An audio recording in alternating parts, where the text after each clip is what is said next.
Brasil, construtor de ruínas. O Brasil não é para amadores, tampouco para profissionais. As ruas são um território do incontrolável. Quem achava que era o fim da história ainda não tinha compreendido que ela mal havia começado, como a eleição de Jair Bolsonaro mostraria.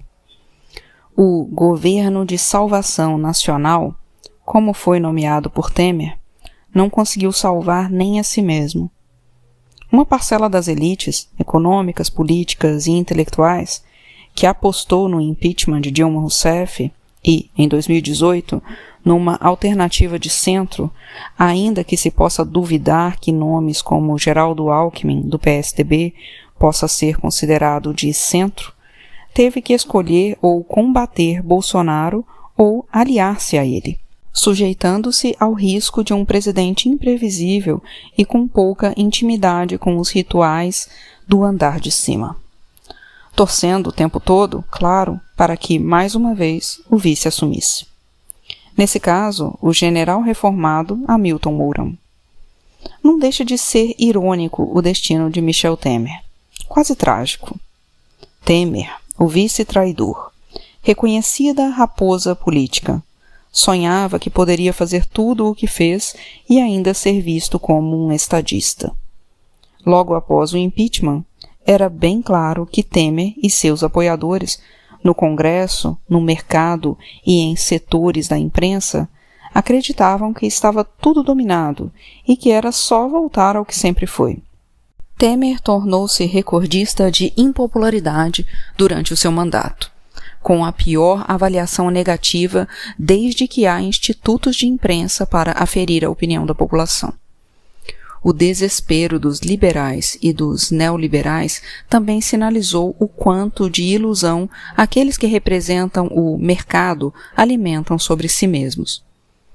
Parte das elites econômicas, tendo como exemplo mais evidente a poderosa Federação das Indústrias do Estado de São Paulo, a Fiesp, que atuou de forma explícita e decisiva para o impeachment da presidenta eleita, assim como vários porta-vozes do que se chama mercado, acreditavam que tudo andaria conforme sua receita avalizada por grandes escolas de economia. Botariam no Planalto alguém da sua confiança e pronto. Fariam uma ponte para o futuro, que manteria os privilégios do passado. Acreditavam que o povo nas ruas não passava de marionete, que o povo nas ruas era o verdadeiro pato da Fiesp. De repente, Jair Bolsonaro, que deveria ser apenas um parceiro caricato da derrubada do governo do PT, alcançou o primeiro lugar nas pesquisas eleitorais para a presidência. Junto com ele está Paulo Guedes, um economista ultraliberal que é radical demais até mesmo para os liberais.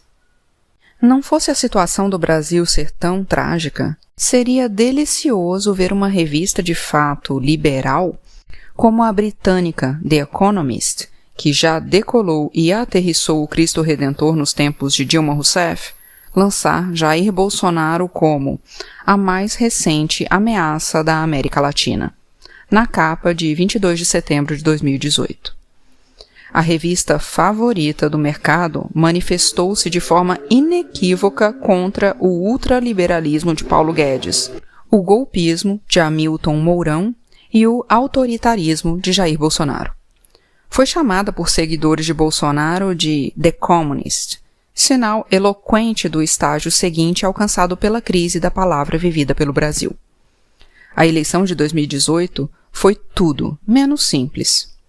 Com possibilidades cada vez maiores de chegar ao segundo turno, o ex-prefeito de São Paulo, Fernando Haddad, o candidato de Lula, tornou o cenário ainda mais complexo.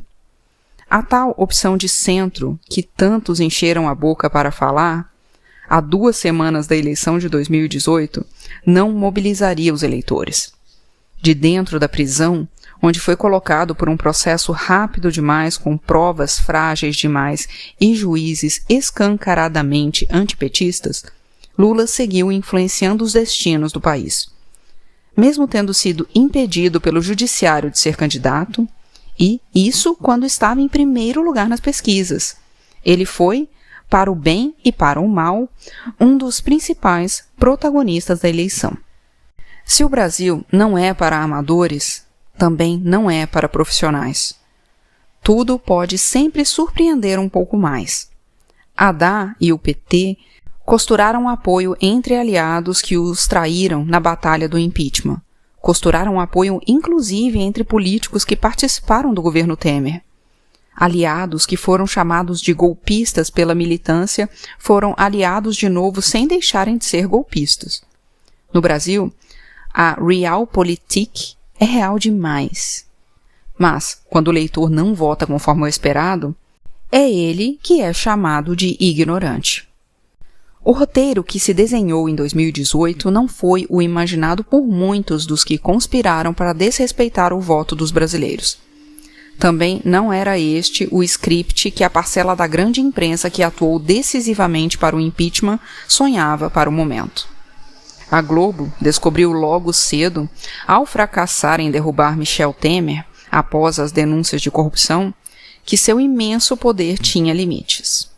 Jair Bolsonaro, aliás, não se cansou de lembrar ao vivo, nos estúdios da emissora, o quanto a Globo apoiou a ditadura militar que ele, Jair Bolsonaro, enaltece com tanto entusiasmo. O cenário que anunciava a vitória de Jair Bolsonaro dificilmente foi esperado também para a maioria dos membros do Judiciário e do Ministério Público, que decidiram personalizar a justiça, esquecendo-se de que eram funcionários públicos e acreditando ser heróis. Quem venceu, e segue vencendo, é esse poder que atravessa governos e que hoje é representado pela bancada ruralista, grande parte dela conectada à escalada da violência no campo e na floresta contra camponeses e indígenas. Essa escalada se acentua e se acelera a partir de 2015, quando Dilma já pouco manda, se acirra fortemente após o impeachment que colocou Temer na presidência, a partir de 2016, e se torna alarmante com a eleição de Bolsonaro, em 2018. Ao redor da bancada ruralista, mas também além dela a partir de 2019, estão as já mencionadas bancada da bala, que lucra com a violência, e a dos estelionatários da fé, que manipula os temas morais para conquistar poder e privilégios. É este o mundo de Bolsonaro, que por isso tem assustado não só a esquerda, mas também a direita caviar e os liberais genuínos. Estes que têm na The Economist seu oráculo. É a parcela atrasada e violenta do Brasil rural associada ao que há de mais moralmente corrupto nos fenômenos urbanos, que disputou a presidência do país e ganhou. Bolsonaro representa o homem branco ultraconservador, mas bruto e sem lustro, que os ilustrados de direita e esquerda não querem na sua sala de jantar. Em breve, vamos encarar os olhos erráticos do homem que come pão com leite condensado e bebe café em copos de plástico.